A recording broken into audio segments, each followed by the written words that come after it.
Yeah. Can I pray? పరిశుద్ధుడా మీకు స్తోత్రాలు. ఈ 3 దినాల మీటింగ్ మీరు ఆశీర్వదించండి. ఈ సమయాన్ని మాకు ఎంతో ఆశీర్వాదకరంగా చేయండి.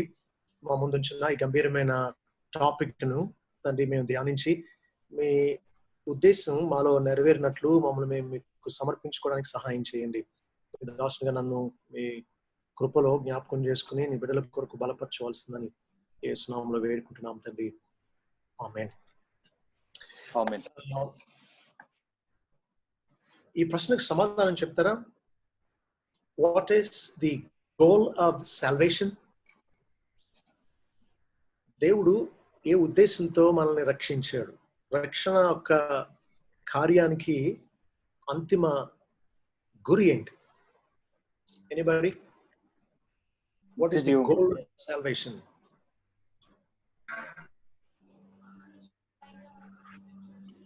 దేవుడు మహిమపరచబడ్డం. దేవుడు మహిమపరచబడ్డం. Okay. Good. ఆత్మ నశించుకోకుండా నిత్య జీవంతో ఉండుట నిమిత్తం. ఓకే, ఆత్మ నశించకుండా నిత్య జీవంలో ప్రవేశించడం. What is the goal of salvation? Grow in Christ. ఆయన ప్రేమను స్వారూప్యంలోనికి మార్చబడాలి. Jesus Christ. రోమా 8:29. Wonderful. చూడండి, రోమా 8:28-30 చదువుతాను. దేవుని ప్రేమించు వారికి అనగా ఆయన సంకల్పించుకున్న పిలువబడిన వారికి మేలు కలుగుటకై సమస్తమును సమకూడి జరుగుచున్నవని ఎరుగుదాం. చూసారా, దేవుడు అన్ని సమకూర్చి జరిగించేది ఎందుకో తెలుసా? ఎందుకు చూడండి. ఎందుకనగా తన కుమారుడు అనేక సహోదరులలో జ్యేష్ఠుడగునట్లు దేవుడు ఎవరిని ముందు ఎరిగినో వారు తన కుమారునితో సారూప్యం గలవారగుటకు వారిని ముందుగా నిర్ణయించారు. ఎందుకు దేవుడు జగత్ పునాది ముందే కొద్ది మందిని రక్షించాలని ఎన్నుకున్నాడు అని అంటే, తన కుమారునితో సారూప్యం గలవారం అవ్వాలి. మరియు ఎవరిని ముందుగా నిర్ణయించను వారిని పిలిచను, ఎవరిని పిలిచిన వారిని నీతిమంతులుగా తీర్చను, ఎవరిని నీతిమంతులుగా తీర్చిన వారిని మహిమపరచను అంటున్నాడు. కాబట్టి సమస్తం తన కృపా మహిమకు కీర్తి కలగడానికి దేవుడు చేశాడు, కరెక్టే. అది గంభీరమైన ఓవరాల్ పర్పస్ ఆఫ్ గాడ్. అయితే మనల్ని రక్షించి ఏం చెయ్యాలని ఆయన ఉద్దేశం మన విషయంలో? ఏదో నరక బాధల్ని తప్పించుకుని పరలోక సుఖాలు అనుభవించడమేనా రక్షణ అంటే? కాదు. మనం క్రీస్తును పోలి ఉండాలి అనేది దేవుని ఉద్దేశం. క్రీస్తు స్వరూపం మనలో ఏర్పడాలి అనేది దేవుని ఉద్దేశం. చూసారు ఎంత గంభీరమైన ఉద్దేశంతో దేవుడు రక్షించాడు, రక్షించాలని జగత్తు పునాది ముందే నిర్ణయించాడు. So the goal of salvation is Christ likeness. క్రీస్తు స్వరూపంలోనికి మనం రావాలి అనేది దేవుని ఉద్దేశం.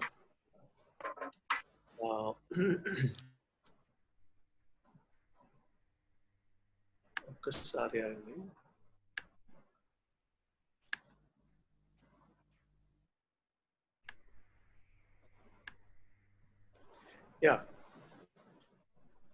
ఈ విషయాలు మనం పదే వాక్యంలో చూస్తాం. 1 పేతురు 2:21 ప్రకారం క్రీస్తు మనకేదో నీతి బోధలు చేసి మనం ఏదో నరకాన్ని తప్పించుకుని పరలోకంలో ఉండాలనేది కాదు ఆయన ఉద్దేశం. చూడండి, క్రీస్తు కూడా మీ కొరకు బాధపడి మీరు తన అడుగుజాడలందు నడుచుకున్నట్లు మీకు మాదిరి ఉంచిపోయింది అంటున్నాడు. ఆయన జీవించిన జీవితం మనం ఎలా బ్రతకాలో బ్రతికి చూపించాడు అన్నమాట. మనకు మాదిరి ఉంచి వెళ్ళాడు. అందుకే ఆయన ఈ లోకంలో జీవించాడు. మనం ఇక జీవించాల్సింది ఆయన అడుగుజాడల్లో నడుస్తూ. పౌలు అంటున్నాడు 1 కొరింథీ 11:1 నేను క్రీస్తుని పోలి నడుచుకున్న ప్రకారం మీరు నన్ను పోలి నడుచుకొనుడి అన్నాడు. అంటే అర్థం ఏంటి? తను ఎలా అయితే క్రీస్తును పోలి నడుచుకుంటున్నాడో మనం కూడా తన వలె క్రీస్తును పోలి నడుచుకోవాలి అనేది పౌలు ఉద్దేశం. నేను క్రీస్తును పోలి నడుచుకున్న ప్రకారం మీరును నన్ను పోలి నడుచుకున్నాడు అంటే, తాను ఎలాగైతే క్రీస్తును పోలి నడుచుకుంటున్నాడో తనను పోలి మనం కూడా క్రీస్తును పోలి నడుచుకోవాలి. అది పౌలు మనకు నేర్పిస్తూ ఉన్నాడు. అలాగే 1 యోహాను పత్రిక 2వ అధ్యాయం 5-6 వచనాలు కలిసి చదువుతున్నాను చూడండి. ఆయన వాక్యం ఎవడు గైకొనునో వానిలో దేవుని ప్రేమ నిజముగా పరిపూర్ణమాయను. ఆయన యందు నిలిచున్న వాడునని చెప్పుకొనివాడు ఆయన ఎలాగూ నడుచుకునేనో అలాగే తానును నడుచుకున్న బద్ధుడై ఉన్నాడు. మనం ఆయన యందు ఉన్నామని దీని వల్ల తెలుసుకుంటున్నాం. చూసారా, ఆయనలో ఉన్నాం, ఆయనలో నిలిచున్నాం అని చెప్పుకునే వాళ్ళం ఆయన ఎలాగూ నడుచుకున్నో అలాగే మనం కూడా నడుచుకున్న బద్ధులమై ఉన్నాం. వేరే ప్రత్యామ్నాయం లేదు. విశ్వాసులంగా మన క్రీస్తును పోలి నడుచుకోవాల్సిందే, క్రీస్తు అడుగుజాడల్లో నడుచుకోవాల్సిందే, క్రీస్తు స్వరూపంలోనికి అంతకంతకు మార్చబడుతూ ఉండవలసిందే. అయితే క్రీస్తును పోలి మార్చబడ్డం, ఆయన స్వరూపం మనలో ఏర్పడడం అనేది ఒక సంఘటనగా రక్షింపబడగానే జరిగిపోతుందా, లేకపోతే ఒక ప్రక్రియగా జరుగుతూ ఉంటుందా అని ఆలోచిస్తే చూడండి, 2 కొరింథీ 3:18 ప్రకారం ఇది ఒక ప్రక్రియ అని మనం గ్రహించగలం. 2 కొరింథీ పత్రిక 3వ అధ్యాయం 18వ వచనం. మనమందరమును ముసుగు లేని ముఖంతో ప్రభు యొక్క మహిమను అద్దము వలె ప్రతిఫలింపజేయచ్చు, మహిమ నుండి అధిక మహిమను పొందుచు ప్రభువు ఆత్మ చేత గానే మార్చబడుచు ఉన్నాము అని ప్రజెంట్ కంటిన్యూస్ టెన్స్ వాడుతూ ఉన్నాడు. మహిమ నుండి అధిక మహిమను పొందుతూ సంవత్సరాలు గడిచే కొద్దీ మనం ప్రభువు ఆత్మ చేత ప్రభు యొక్క రూపంలోనికి మార్చబడుతూ ఉన్నాం. This is a process. 4:11 నుంచి చూడండి, 11 నుంచి 15 వరకు. ఎఫెసీ 4:11 నుంచి 15 వరకు. మనం అందరము విశ్వాస విషయంలోను దేవుని కుమారుని గురించిన జ్ఞాన విషయంలోను ఏకత్వము పొంది సంపూర్ణ పురుషుల మగు వరకు.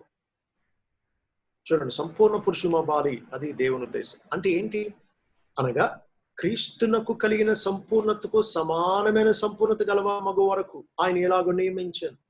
సరే, దేవుడు తన స్టాండర్డ్ ని తగ్గించలేడు. క్రీస్తుకు కలిగిన సంపూర్ణతకు సమానమైన సంపూర్ణత గలవారు మగు వరకు ఆయన ఎలా నియమించాడు అంటున్నాడు. కాబట్టి మన అంతిమ లక్ష్యం క్రీస్తుకు కలిగిన సంపూర్ణతకు సమానమైన సంపూర్ణత గలవారం అవ్వాలి. ఇంకా అంటున్నాడు శుద్ధులు సంపూర్ణులగునట్లు. సో సంపూర్ణత అంటే క్రీస్తుకు కలిగిన సంపూర్ణతకు సమానమైన సంపూర్ణత. శుద్ధులు సంపూర్ణులగినట్లు క్రీస్తు శరీరం క్షేమాభివృద్ధి చెందుటకును పరిచర్య ధర్మం జరుగుటకును ఆయన కొందరిని అపోస్తలులను గాను, కొందరిని ప్రవక్తలను గాను, కొందరిని సువార్తికులను గాను, కొందరిని కాపులను గాను, ఉపదేశకులను గాను నియమించారు. ఇక్కడ 4 రకాల పరిచర్యలు మనం చూస్తూ ఉన్నాం. కొందరిని అపోస్తలులను గాను మొదటిది, రెండవది కొందరిని ప్రవక్తలను గాను, మూడవది కొందరిని సువార్తికులను గాను, నాలుగవది కొందరిని కాపురులను గాను, ఉపదేశకులను గాను. కొందరిని 4 సార్లే వాడి 4వ దాంట్లో 2 బాధ్యతలను ఆయన ఇమడుస్తూ ఉన్నాడు. కొందరిని కాపురులను గాను, ఉపదేశకులను గాను అంటున్నాడు. అంటే ఉపదేశకులైన కాపర్లు గాను అంటున్నాడు. పాస్టర్ టీచర్స్ అన్నమాట. మొదటి 2 అపోస్తలులు ప్రవక్తలు ఎఫెసీ 2:20 ప్రకారం క్రీస్తు యేసే ముఖ్యమైన మూలరాయి అయి ఉండగా అపోస్తలులను ప్రవక్తలు వేసిన పునాది మీద మీరు కట్టుబడి ఉన్నారంట. సంఘం క్షేమాభివృద్ధి చెందడానికి, క్రీస్తు కలిగిన సంపూర్ణత కలగడానికి దేవుడు నియమించింది ఏంటి అంటే, పునాది వేయడానికేమో అపోస్తలులను ప్రవక్తలను దేవుడు నియమించాడు. పునాది ఒక్కసారే వేస్తాం. గట్టి పునాది వేయబడిన తర్వాత దానిపైన పునాది గట్టితనాన్ని బట్టి ఎన్ని అంతస్తులైనా సూపర్ స్ట్రక్చర్ కట్టుకుంటూ వెళ్తాం. కాబట్టి ఇక్కడ జరిగింది ఏంటి అంటే, అపోస్తలు ప్రవక్తలు పునాది వేశారు. అవును, అపోస్తలు ప్రవక్తలు అపోస్తలకు అతి సన్నిహితంగా కలిసి పనిచేసినటువంటి క్లోజ్ అసోసియేట్స్. వారి ద్వారా కొత్త నిబంధన గ్రంథాలను దేవుడు రాయించాడు. పునాది వేయబడింది క్రీస్తు అనే బండ మీద. కాబట్టి అపోస్తలు ప్రవక్తలు ఇప్పుడు ఉండరు, ఇప్పుడు లేరు, ఇప్పుడు అవసరం లేదు. పునాది రెండోసారి వేయం. ఇక ఇప్పుడు ఉన్నది ఎవరు అంటే సువార్తికులు, ఉపదేశకులైన కాపరులు. ఇలా పెట్టాడు. అందువలన మనం ఇక మీదట పసిపిల్లలమై ఉండి మనుషుల మాయోపాయముల చేత వంచనతోనూ తప్పు మార్గములకు కుయుక్తితోనూ గాలికి కొట్టుకుని పోనట్లు కల్పింపబడిన ప్రతి ఉపదేశములకు అటు ఇటు కొట్టుకుని పోవచ్చు అలల చేత ఎగురగొట్టబడిన వారమైనట్లు ఉండక ప్రేమ కలిగి సత్యము చెప్పుచు క్రీస్తు వలె ఉండుటకు మనం అన్ని విషయములలో ఎదుగుదము. మన అంతిమ లక్ష్యం ఏంటి? దేవుడు మనం రక్షించడంలో మనల్ని ఏం చెయ్యాలని ఆయన ఉద్దేశం. ఏం చెయ్యాలి అని అంటే క్రీస్తు వలె ఉండాలి మనం. అందుకోసం అన్ని విషయాల్లో మనం ఎదగవలసి, అన్ని విషయాల్లో ఎదగవలసి. ఇదండి రక్షణ యొక్క లక్ష్యం. The goal of salvation is Christ likeness. క్రీస్తు స్వరూపం మనలో ఏర్పడడం, క్రీస్తు వలె మనం మార్చబడడం, క్రీస్తు వలె ఉండడానికి మన అన్ని విషయాల్లో ఎదగడం. ఇది దేవుడు మనం రక్షించడంలో మన విషయం అంతిమమైన ఉద్దేశం. మరి రక్షింపబడిన మనం క్రీస్తు స్వరూపంలోనికి మార్చబడుతూ ఉన్నామా, ఎదుగుతూ ఉన్నామా? ఇది మనం పరీక్షించుకోవాల్సిన సంగతి. ఒక విషయం మీతో చెప్పనివ్వండి. క్రీస్తు స్వరూపం ఏర్పడడం, ఆయన అడుగుజాడలో నడుచుకోవడం, ఆయనను పోలి నడవడం, ప్రభు పోలికగా మార్చబడడం, ఇది రక్షింపబడిన వారికి మాత్రమే వర్తించే సంగతి. రక్షింపబడని వారు క్రీస్తును పోలి నడవలేరు. రక్షింపబడిన మనమే ఈ రీతిగా క్రమక్రమంగా క్రీస్తు పోలికలోనికి మార్చబడతాం. ఒకసారి నేను నా కుటుంబంతో విజయవాడ వెళ్ళాను. అక్కడ ఎగ్జిబిషన్ ఉందంటేనే చూడ్డానికని వెళ్ళాం. ఆ ఎగ్జిబిషన్లో ఒక చోట ప్లాస్టిక్ చెట్లు అమ్ముతున్నారు. అవి ఎంత అందంగా ఉన్నాయంటే మామూలు చెట్లకైనా తుమ్ము పట్టి ఆకులు కొంచెం రంగు తేడాగా ఉంటాయేమో కానీ ఇవి చాలా పచ్చగా, పువ్వులు చాలా ఎల్లోగా, కాయ కూడా చాలా అట్రాక్టివ్ గా ఉన్నాయి. నేను 2 రంగుల చెట్లు తెచ్చుకుని ఇంట్లో పెట్టుకున్నా, చాలా అందంగా ఉన్నాయని. అయితే మీరు చెప్పండి, ఈ ప్లాస్టిక్ చెట్లు ఎన్ని సంవత్సరాలకి ఎదుగుతాయి? కొన్ని ఒక అంగుళమైనా ఎదుగుతాయా? ఎదగకపోగా కొన్ని సంవత్సరాలకి రంగు ఎలిసిపోయి చూడ్డానికి ఇబ్బందిగా అనిపించి మేమే బయటపడేసాం. ప్లాస్టిక్ చెట్లు ఎదగవు. అవే నిజమైన చెట్లు అయితే స్లోలీ బట్ ష్యూర్లీ అంటాం. స్లోలీ బట్ ష్యూర్లీ తప్పక ఎదుగుతాయి. నెమ్మదిగానే తప్పక ఎదుగుతాయి నిజమైన చెట్లు. కాబట్టి రక్షింపబడిన వారు ప్రతి ఒక్కరూ క్రీస్తు స్వరూపంలోనికి మార్చబడతారు. దేవుడికి తెలుసు ఎవరిని ఎలా అణచాలో, ఎవరిని ఎలా లోపరుచుకోవాలో. అన్ని సమకూర్చి కొరకే సమకూర్చి జరిగిస్తాడు, తన స్వరూపంలోనికి తెచ్చుకుంటాడు. కాబట్టి మిమ్మల్ని సూటిగా ప్రశ్న అడగనివ్వండి. రక్షింపబడ్డాం అని చెప్పుకుంటూ మీరు ఒక 5 సంవత్సరాలుగా భక్తిలో ఏమీ ఎదగలేదు అనుకోండి, మిమ్మల్ని ప్లాస్టిక్ చెట్లు అనాలా, నిజమైన చెట్లు అనాలా? ఒక 5 సంవత్సరాల నుండి ఒక ప్రార్థన విషయంలో, లేదా దేవుణ్ణి ఆరాధించడం విషయంలో, ఒక పాపాన్ని జయించడం విషయంలో, దేవునికి ఇవ్వడం విషయంలో మీరు ఏమీ ఎదగలేదు అనుకోండి, మిమ్మల్ని ఏమనాలి?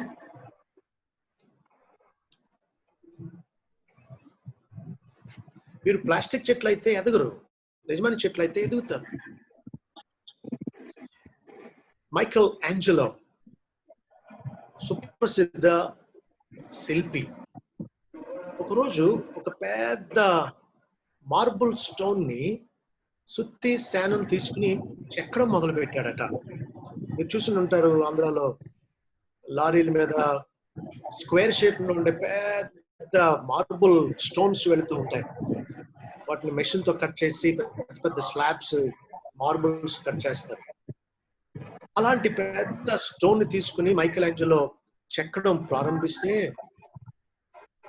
ఒక స్నేహితుడు వచ్చి అడిగాడట, ఏంటి నువ్వు చేసేది అని. అప్పుడు మైకేల్ ఏంజెలో ఏమన్నాడో తెలుసా? I'm going to release an angel imprisoned in this marble అన్నాడట. అంటే ఈ చలువరాతి బండలో బంధింపబడి ఉన్న దేవదూత రూపాన్ని నేను విడిపిస్తున్నాను అన్నాడట. అంటే ఒక పెయింటర్కి కానీ ఒక శిల్పికి కానీ ఏం పెయింట్ చేయబోతున్నాడో ఏమి చెక్కబోతున్నాడో తనకి ముందే ఐడియా ఉంటుంది. కాబట్టి మైకేల్ ఏంజెలో ఆ చలురాతి బండలో నుండి ఒక రెక్కలు చాపిన దేవదూత రూపాన్ని చెక్కబోతూ ఉన్నాడు. చూడ్డానికి అది బండ, షేప్ లేని బండ.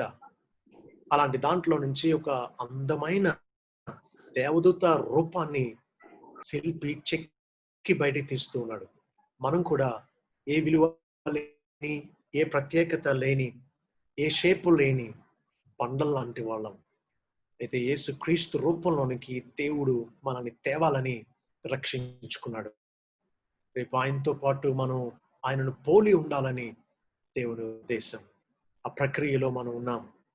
అందుకని ఒక శ్రమ, ఒక కష్టం, ఒక ఆపద మనల్ని దేవుడు చెక్కుతున్నప్పుడు మనకు సంభవిస్తున్నాయి. మనం ఆయన చేతులు ఏమిడిపోతే మనకే ఆశ్చర్యం కలిగే క్రీస్తు రూపాన్ని మనలో దేవుడు బయటికి తేగలడు. మనం క్రీస్తు రూపంలోనికి మార్చబడాలి. మహిమ వెంబడి మహిమ పొందుతూ ఆయన రూపంలోనికి చెక్కబడాలి. ఈ మాట చెప్పనివ్వండి. సంవత్సరాలు గడిచే కొద్దీ మనం క్రీస్తు రూపంలోనికి మార్చబడుతూ ఉంటే ఏం జరుగుతుందో తెలుసా? లోకం మనలో మనల్ని తక్కువ, యేసు క్రీస్తును ఎక్కువగా చూడగలదు. ఊహించండి, ఒక ఆర్టిస్టు ఆర్ట్ వేస్తూ ఉన్నాడు. మొదట్లో మీకు ఏం అర్థం కాకపోవచ్చు, కానీ పెయింట్ బ్రష్తో ఒక్కొక్క స్ట్రోక్ ఇచ్చుకుంటూ వెళ్తూ ఉంటే, ఒక్కొక్క షేడ్ ఇచ్చుకుంటూ వెళుతూ ఉంటే రూపం అంతకంతకు స్పష్టం అవుతుంది కదా. శిల్పి చెక్కుతా ఉంటే ఏం చెక్కబోతున్నాడో మీకు అర్థం కాకపోవచ్చు మొదట్లో, కానీ చక్కగా చక్కగా చక్కగా చక్కగా రూపం అంతకంతకు స్పష్టమవుతున్నట్టు సంవత్సరాలు గడిచే కొద్ది విశ్వాసమైన మనలో క్రీస్తు రూపం అంతకంతకు బహిర్గతం అవ్వాలి. Are people able to see more of Christ and less of yourself as you grow? మీరు ఎదుగుతున్న కొద్దీ, సంవత్సరాలు గడిచే కొద్దీ లోకం మీలో మిమ్మల్ని తక్కువ, క్రీస్తుని ఎక్కువ చూడగలుగుతున్నారా? పరీక్షించుకుందాం. ప్లాస్టిక్ చెట్లుగా ఉంటే ఇప్పుడే మారు మనసు పొంది జీవం పొందుదాం. సైతాను మోసగాడు, సర్వలోకాన్ని మోసపుచ్చేవాడు. వాటి మోసాలకే అంతిమ మోసం ఏంటో తెలుసా? రక్షింపబడని వారిని రక్షింపబడినట్లు మోసపుచ్చుతాడు. అలాంటి వారు సువార్త విన్నప్పుడు మాకు కాదులే వేరే వాళ్ళకి అనుకుంటారు. సువార్త కూడా వారిలో పని చేయదు. ఇక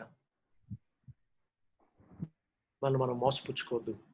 2 కొరింథీ 13:5 ప్రకారం మీరు విశ్వాసం గలవారై ఉన్నారో లేదో మిమ్మల్ని మీరే పరీక్షించుకొని చూచుకోండి, మీరు శోధించుకొని చూచుకోండి.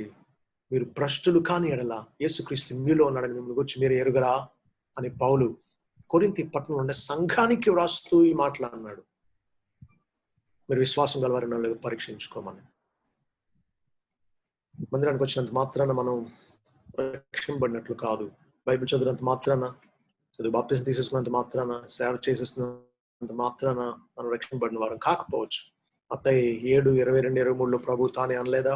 అదేమైనా అనేకులు, కొద్దిమంది కాదు, అనేకులు నన్ను చూచి ప్రభువా ప్రభువా నీ నామం పేడ ప్రవచింపలేదా, నీ నామం పేడ దయ్యములు వెళ్ళగొట్టలేదా, నీ నామం పేడ అనేకమైన అద్భుతములు చేయలేదా అంటారట అనేక మంది. ప్రభు వారితో అనబోతున్నాడు, అక్రమము చేయవారులారా నేను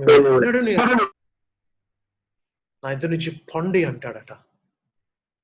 చూసారా వారికి ఎంత గౌరవం ప్రభు అంటే. ప్రభువా ప్రభువా, లార్డ్ లార్డ్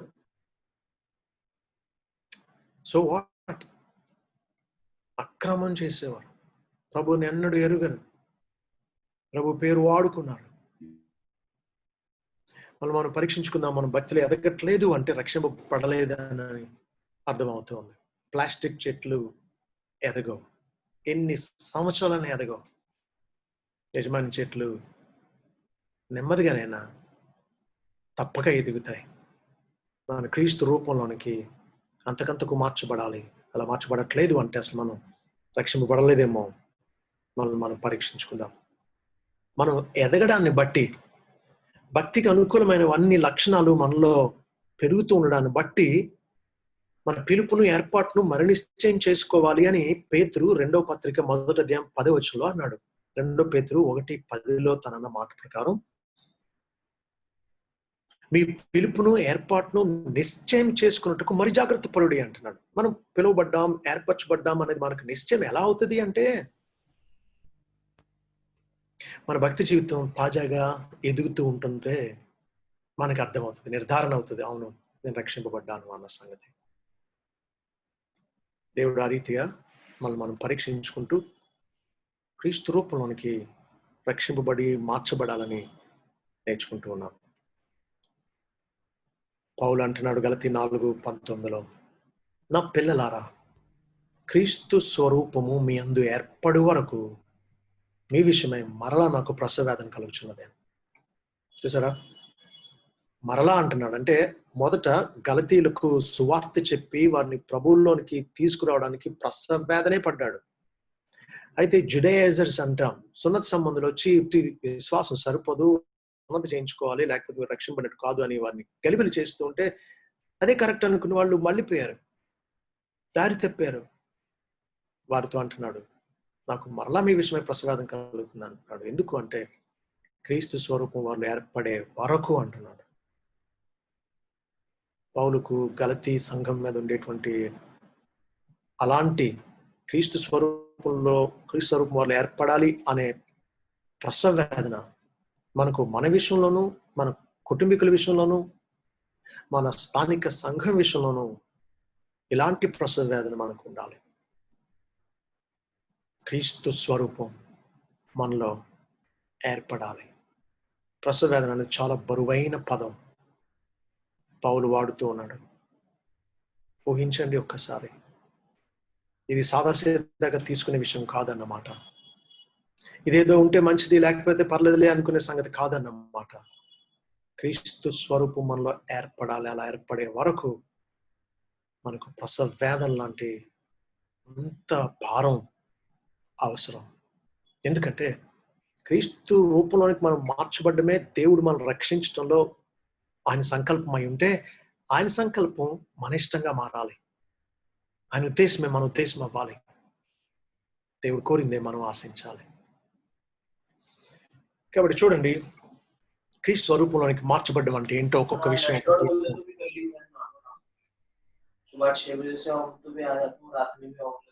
క్రీస్తు స్వరూపంలోనికి మార్చబడ్డం అంటే ఏంటో మనం నేర్చుకుందాం.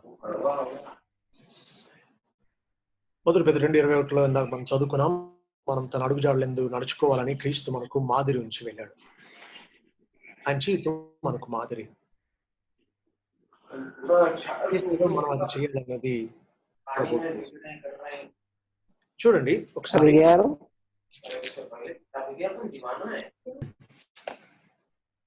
యోహాను సువార్త 13వ అధ్యాయం.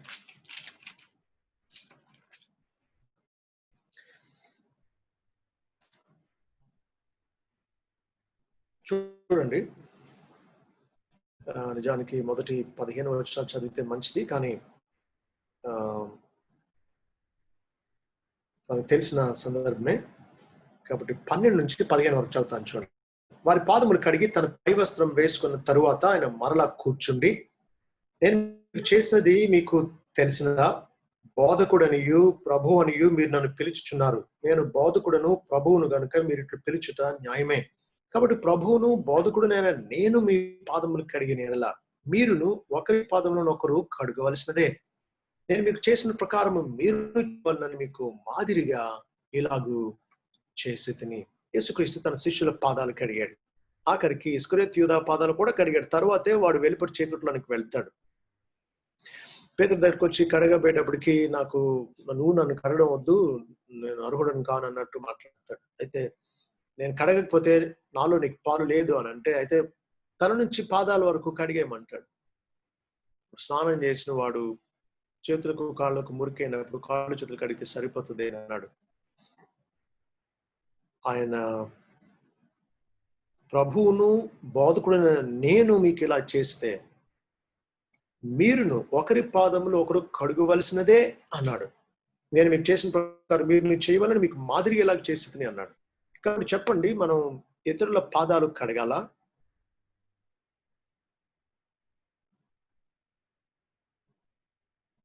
మనం ఈ వచనాన్ని ఎలా అర్థం చేసుకోవాలి? ప్రభువును బోధకుడైన నేను మీ పాదములు కడిగిన మీరును ఒకరి పాదములు ఒకరు కడుగవలసినదే అన్నాడు కదా. ఏంటి దీని అర్థం? నేను పరిచర్యలోకి వచ్చి రేపు సెప్టెంబర్కి 30 సంవత్సరాలు అవుతుంది. నా పాదాలు ఎవ్వరూ కడగలేదు, నేను ఎవరి పాదాలు ఇప్పటి వరకు కడగలేదు. మరి ప్రభు నేను మీ పాదాలు కడిగితే మీరు ఒకరి పాదాలు ఒకరు కడగాల్సిందే అన్నాడు కదా. దీన్ని ఎలా అర్థం చేసుకోవాలి? ఎలా అర్థం చేసుకోవాలి అని అంటే, నిజానికి పాదాలు కడగడం అనేది క్రొత్త నిబంధనలో కానీ పాత నిబంధనలో కానీ అవసరాన్ని బట్టి జరిగేది. మనకులాగే అక్కడ కూడా దుమ్ము రోడ్లు, యజమాని పొలాల నుంచో బజార్ నుంచో బాగానే భోజనం టైంకి తన ఇంట్లో ఉండే గృహ నిర్వాహకుడు, తన కింద పనిచేసే బానిసలు, ఆ బానిసల్లో అట్టడుగు స్థాయిలో ఉండే బానిస యజమాని జోళ్ళు విప్పి తన చేతులతో పాదాలు కడిగి రుద్ది కడిగి తువాలుతో తుడిచేవాడు. అప్పుడు యజమాని లోపలికి వచ్చి భోజనం చేసేవాడు. ఆ రీతిగా చేతులతో పట్టుకుని పాదాలు రుద్ది కడగడం అనేది అవసరాన్ని బట్టి జరిగేది. అయితే మీరు గమనించారా ఈ రోజుల్లో జరిగేది ఎలా జరుగుతుందో? కొద్దిమంది దీన్ని అక్షరానుసారంగా తీసుకున్నటువంటి వారు ఏం చేస్తూ ఉన్నారంటే, పాదాలు కడుగుతారు కానీ శుభ్రమైనయా మురికియా? శుభ్రమైన పాదాలు కడుగుతున్నారు. అది కాదు దేవుని ఉద్దేశం. ప్రభు నేను చేసింది మీరు చేయండి అన్నారు. This do until I come అన్లా. నేను చేసినట్లే చేయండి అన్నాడు. నేను చేసిందే చేయమనలేదు, నేను చేసినట్లు చేయమన్నాడు. సంఘ చరిత్రలో ఏం జరిగింది అంటే 374 నుండి 397 వరకు బిషప్ యాంబ్రూస్ మిలైన్ అనే సంఘానికి బిషప్ గా ఉండేవాడు. ఆ యాంబ్రూస్ అనే ఆయన ఈ ప్రభు మాటలు అక్షరానుసారంగా తీసుకుని తను పాదాలు కడగడం మొదలుపెట్టాడు. ఆయన ఏం చేసేవాడంటే కొత్తగా బాప్తిసం తీసుకున్న వారి పాదాలు కడిగేవాడు. ఇది రాను రాను ఎంతవరకు వెళ్ళిపోయిందంటే బాప్తిసానికి బదులు అయిపోయింది. బాప్తిసానికి బదులు పాదాలు కడగడం మొదలు పెట్టాడు ఆయన. అప్పుడు అసలు పాదాలు కడగడం అనే దాన్ని కౌన్సిల్ అట్ ఎలిస్టరస్ నిషేధించింది. అయినప్పటికీ ఇప్పటికీ పోపు ప్రతి సంవత్సరం ప్యాషన్ వీక్ లో శుక్రవారం ఆయన సిలువ పెడతాడు, గుడ్ ఫ్రైడే అనగా థర్స్డే, పోపు 12 మంది మనుషుల పాదాలు కడుగుతాడు. ఆఖరికి ఇంగ్లాండ్ ఒక రాజు, ఫ్రాన్స్ ఒక రాజు వారి యానివర్సరీ రోజున 12 మంది పేదల పాదాలు కడుగుతారు.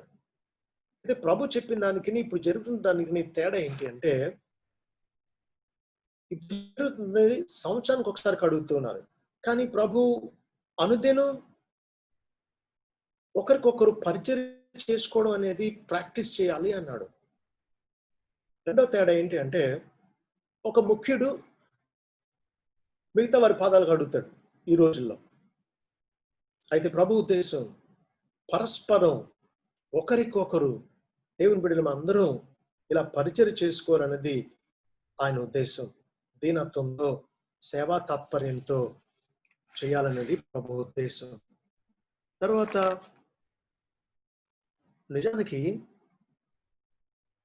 ప్రభు పాదాలు కడిగిన సందర్భం ఎలాంటిదో తెలుసా? అప్పుడు ఏం జరుగుతుందో తెలుసా? లూకా సువార్త 22 అధ్యాయంలో మీరు గమనించవచ్చు. ఏం జరుగుతుంది అంటే, శిష్యులు తమలో ఎవరు గొప్ప అని వివాదం పుట్టిందంట వారిలో. కొద్ది గంటల్లో ఆయన సిలువ వేయబడబోతూ ఉంటే వారు చేసే పని ఏంటంటే, నేను గొప్ప అంటే నేను గొప్ప అనుకుంటున్నారు. అలాంటి వారికి ప్రభు నన్ను వెంబడించడం అంటే ఇది కాదు పద్ధతి, గొప్పలకు వెళ్ళడం కాదు, తగ్గించుకోవడం, ఒకరికొకరు పరిచర్య చేయడం అని ఈ రీతిగా ఆయన మాదిరి ఉంచాడు. మీరు గమనిస్తే నేను గూగుల్లో చాలా ఇమేజెస్ చూశాను. అన్ని వాక్యానుసారంగా ఉండవు.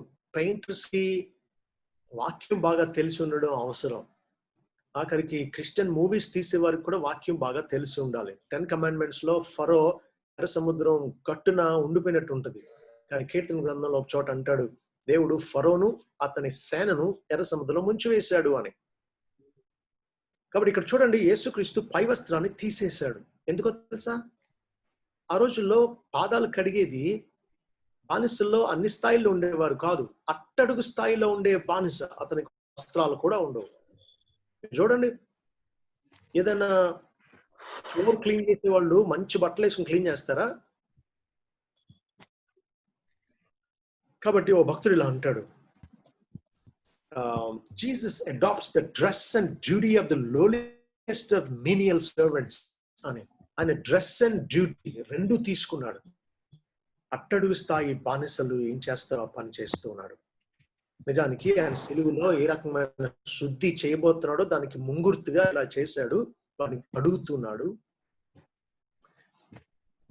అలా చేయడానికి నేను గొప్ప అంటే నేను గొప్ప అని పోటీ పడుతున్న వారి మధ్య యేసుక్రీస్తు ప్రభువును బోధకుడై ఉండి కూడా శిష్యుల మురికి పాదాలు చేతులతో పట్టుకుని రుద్ది శుద్ధి చేసి తువాలుతో తుడుస్తున్నాడు, పై వస్త్రం లేకుండా. ఇదండి మనం ప్రభు దగ్గర నేర్చుకోవాల్సింది.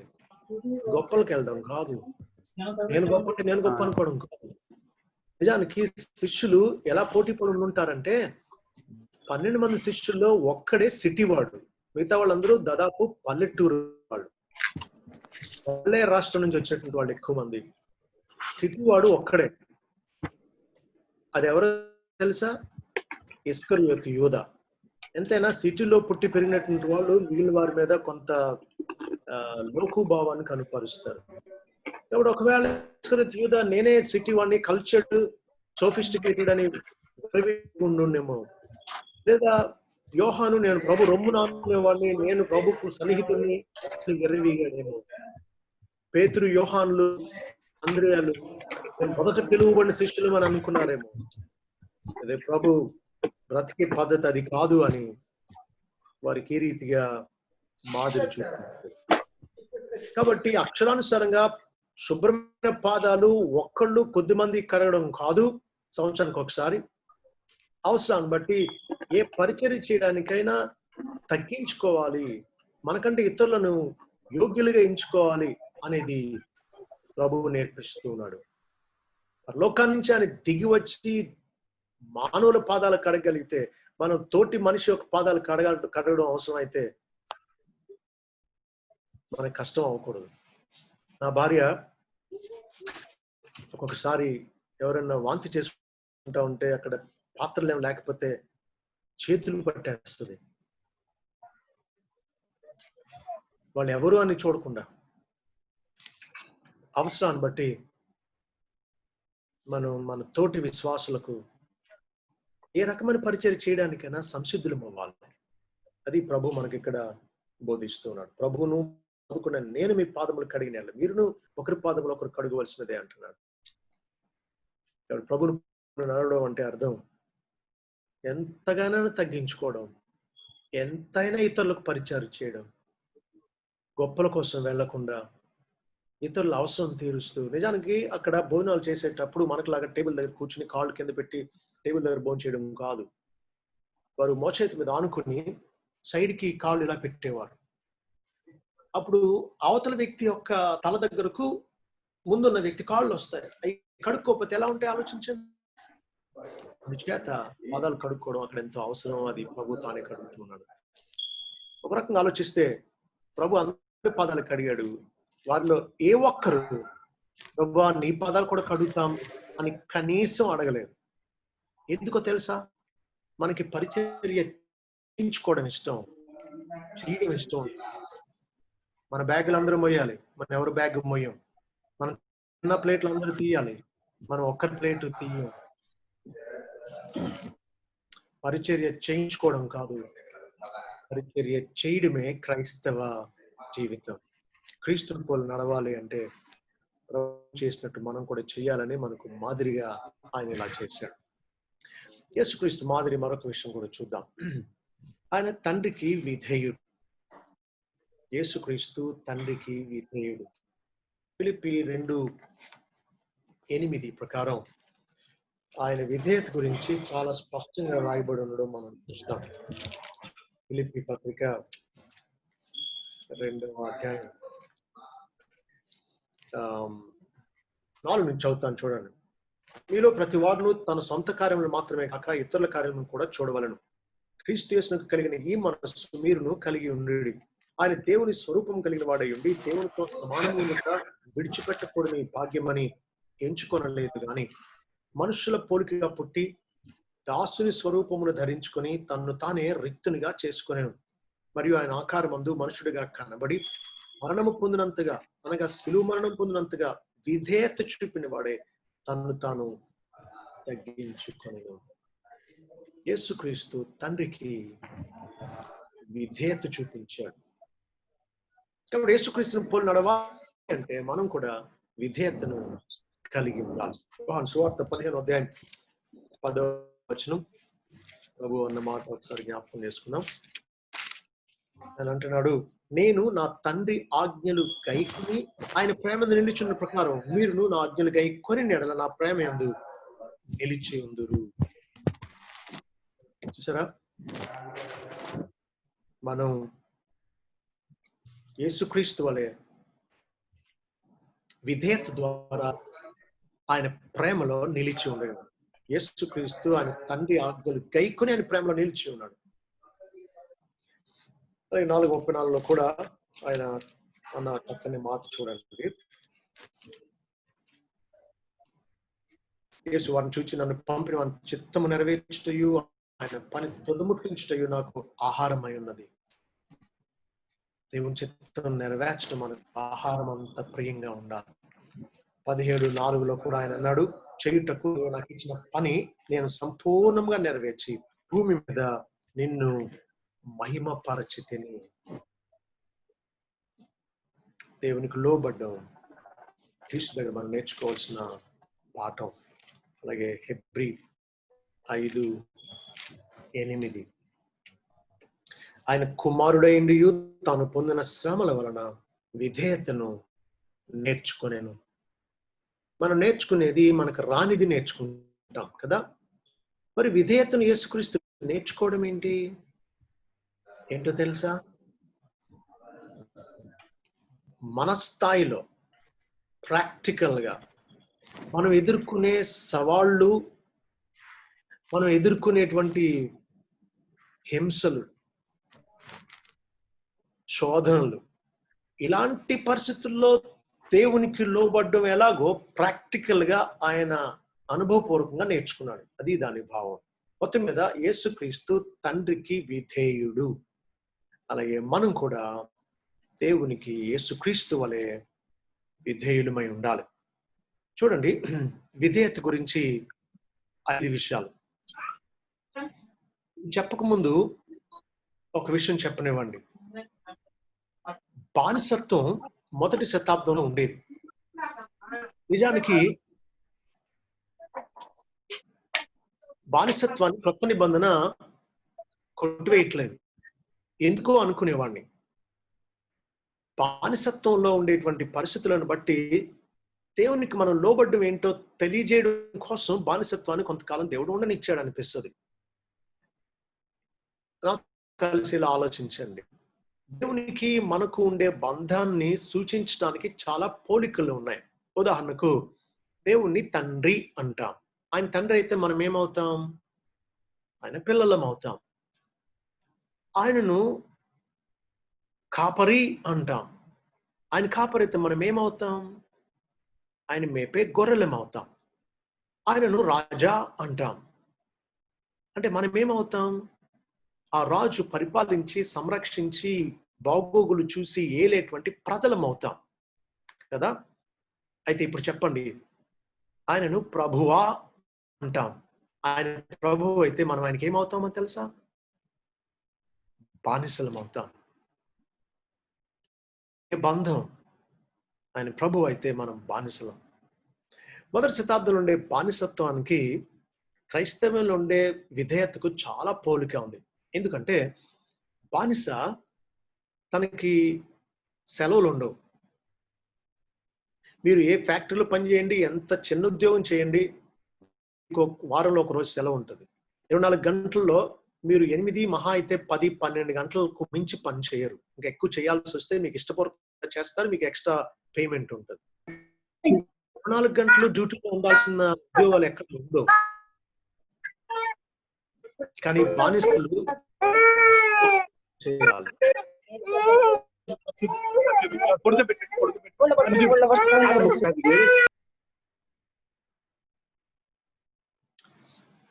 బానిసలకు హక్కులు ఉండవు, బానిసలకు జీతాలు ఉండవు, బానిసలకు ఆస్తులు ఉండవు.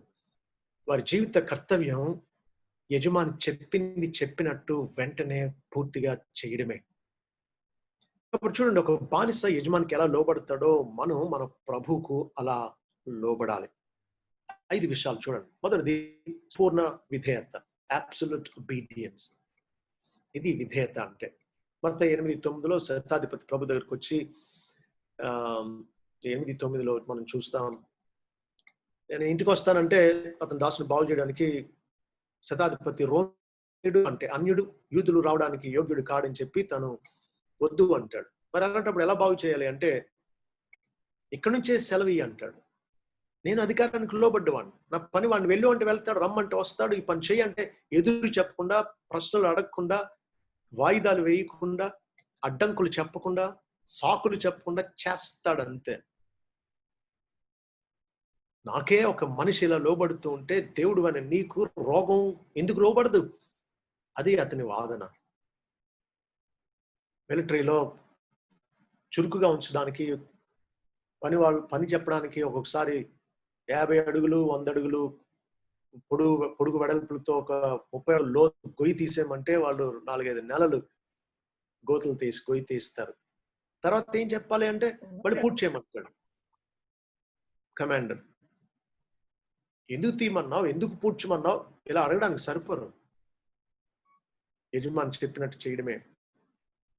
అలాగే మన ప్రభు చెప్పింది బేషరతుగా, సాకులు చెప్పకుండా, కాలయాపన చేయకుండా వెంటనే నెరవేర్చడమే సరైన విధేయత. రెండవది ఎక్స్క్లూజివ్ ఒబీడియన్స్ అంటాం.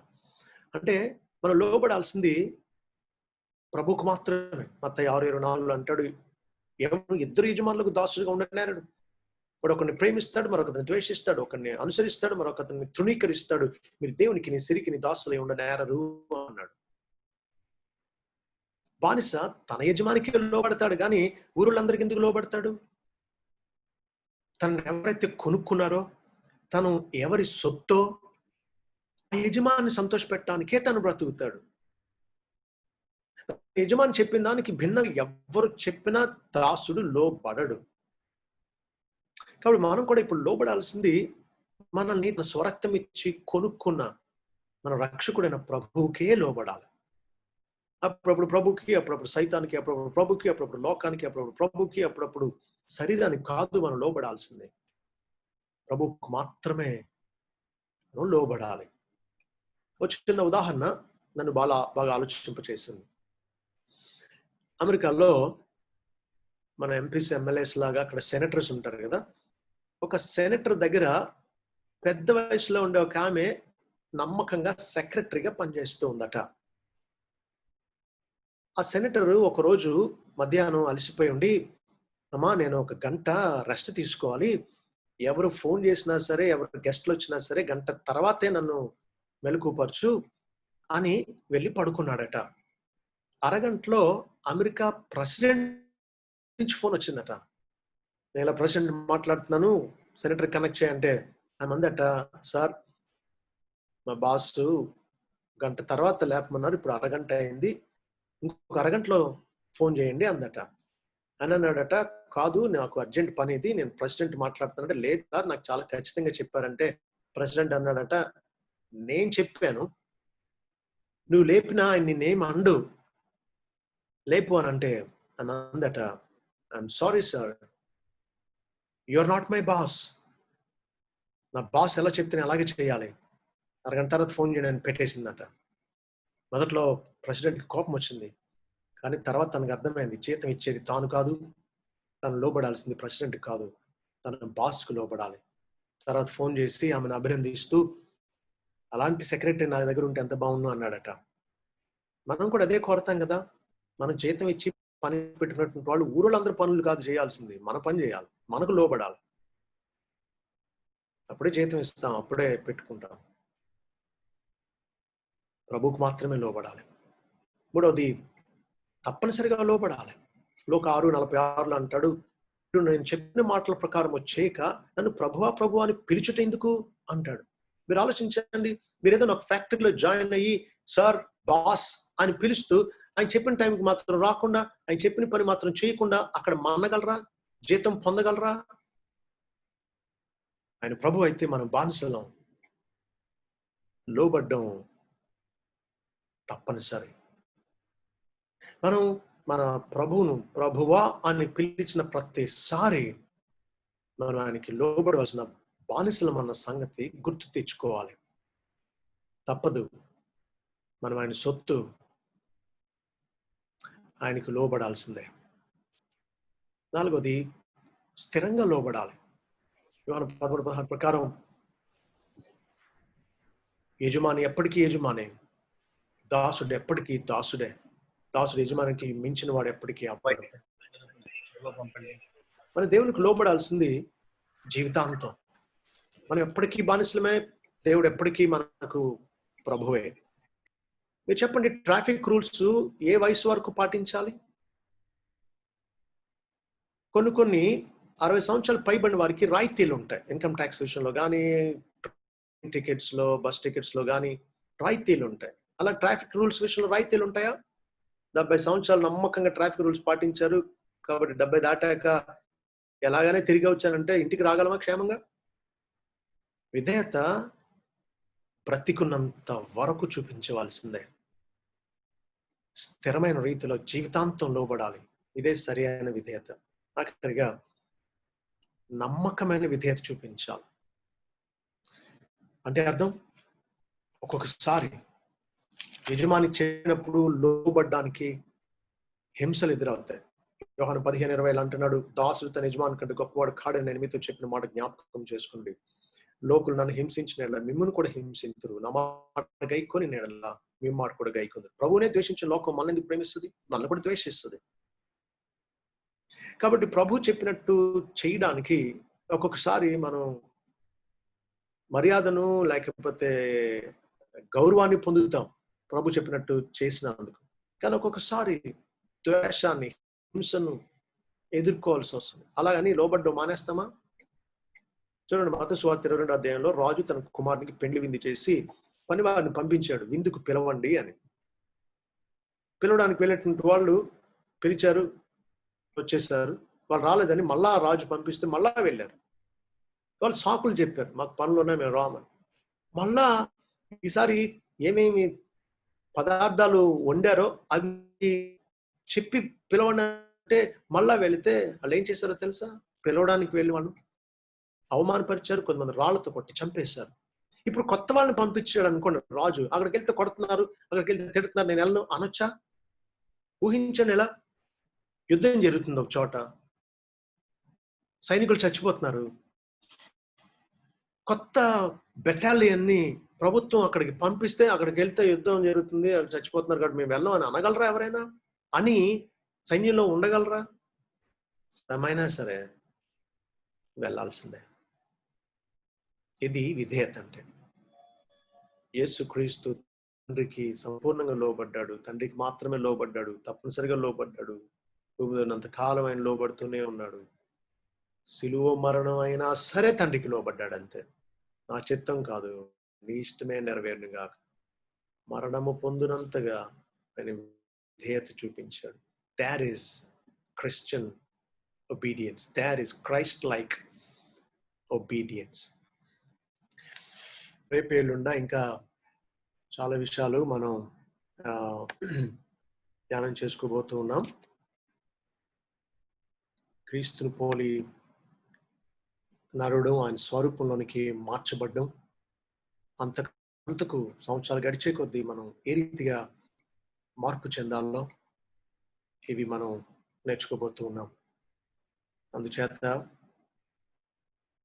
ప్రభువు మనల్ని సంవత్సరాలు గడిచే కొద్దీ అంతకంతకు చెక్కాలని, క్రీస్తు రూపంలోనికి మనల్ని మలచాలని ఆశిద్దాం. కాదు, ప్రసవ వేదనంత పట్టుదల భారం కలిగి ఉందాం.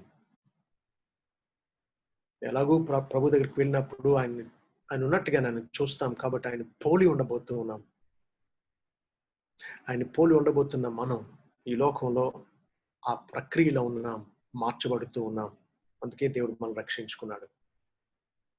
ప్రభు ఆయన చేతిలో మనం ఒరిగిపోగా శిల్పి వలె ఆయన మనల్ని చెక్కుతూ మనకి ఆశ్చర్యం కలిగించే అంత క్రీస్తు రూపం అంతకంతకు మనలో ఆయన చెక్కును కాక ప్రార్థన చేసుకుందాం. పరిశుద్ధుడా, మీకు స్తోత్రాలు.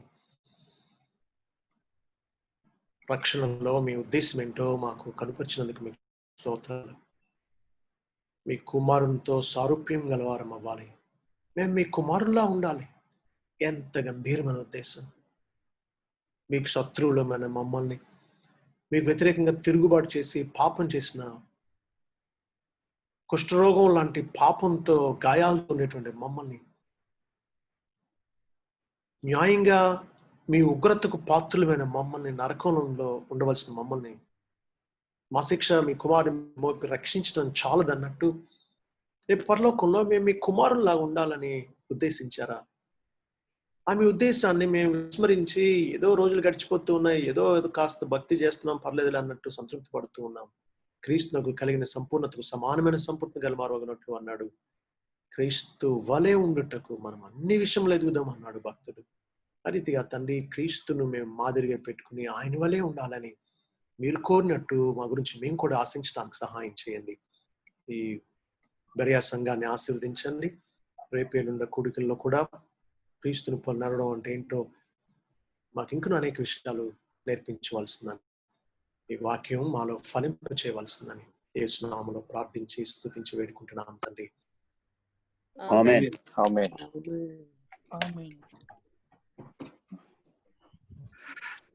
ప్రైజ్ లార్డ్ అన్న. Praise the Lord, brother. Praise the Lord.